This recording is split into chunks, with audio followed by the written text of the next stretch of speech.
He destroyed his rival to reach the top. Then the tower started screaming. 1. On the morning Marek became the most powerful man in the country, the floor beneath his throne split open. Someone screamed from inside the tower. The scream stopped. What remained was breathing, slow and broken, coming from somewhere far beneath his feet. The keeper rushed in and sealed every door, before Marek could ask a single question. "Not beneath this room," he said. "Beneath the entire tower. Someone down there is finally letting go." A second crack ran across the marble. "Choose someone to hold it by sunrise." The keeper said, "Or watch your first day in power become the country's last." 2. 9 years before, Marek had been a nobody on the third floor, watching a man named Doran get promoted ahead of him every single time. Doran was better and everyone knew it. So one night, Marek walked into the keeper's office and said Doran had been loosening the bolts in the tower's main supports, planning to bring the whole building down out of jealousy. There was no proof. The keeper didn't ask for any. Guards dragged Doran toward a staircase Marek had never noticed before. Doran didn't beg. He only looked back at Marek, waiting for him to admit the lie. Marek looked away first. By the next morning, Doran's room, his desk, and his name on the promotion list all belonged to Marek instead. 3. After that, climbing got easy. On the 7th floor, he handed 2 brothers the same sealed promise of promotion. By winter, one brother was dead, and Marek owned both of their rooms. Floor after floor opened for him. But each time he rose, something below him groaned. Dark stains crept between the stones of the staircase. A worker who asked too many questions about the sounds simply stopped showing up.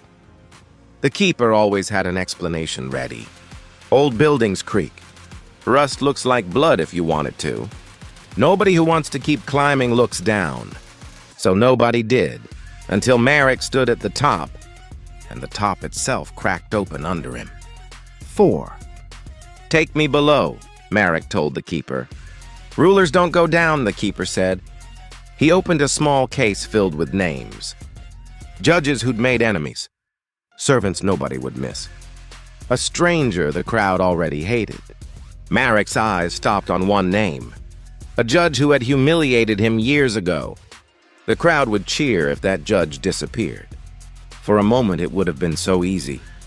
Then the breathing beneath the floor grew louder, and Marek closed the case. He took the black key hanging beside it and went down anyway. 5. The stairs went deeper than the tower was tall.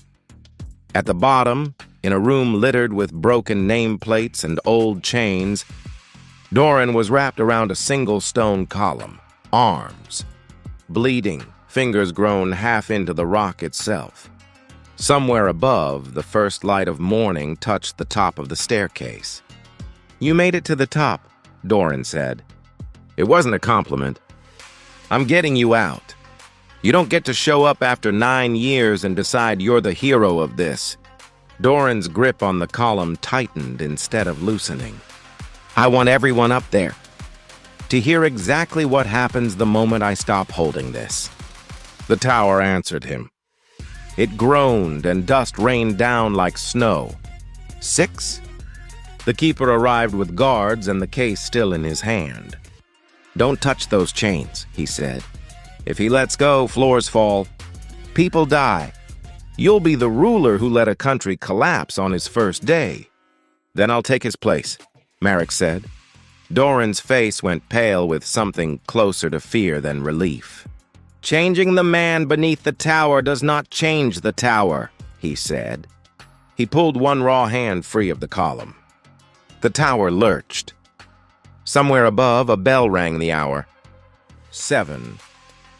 Through the widening crack in the wall, Marek saw what the keeper had spent generations, hiding a second foundation underneath the tower, older and untouched, spreading beneath the entire country. The tower had never held the country up. The country had been holding the tower up, one buried man at a time. Doran let go with both hands. 8. The tower didn't fall outward onto the streets. It sank straight down into its own empty room's floor, crashing through floor until the tallest building in the country was no taller than the houses around it. Not one home outside its walls was touched. Ministers climbed out of the wreckage next to the servants. They'd once ordered a round. Marek offered Doran his back. Doran refused it. He picked up a broken piece of the throne, used it as a walking stick, and climbed into the daylight on his own. The crowd knelt anyway, out of habit, the moment they recognized Marek. "Get up," he said. Nobody moved. Behind him, in the rubble, someone had already started a new list. Final question. The tower was gone. Why did the list survive?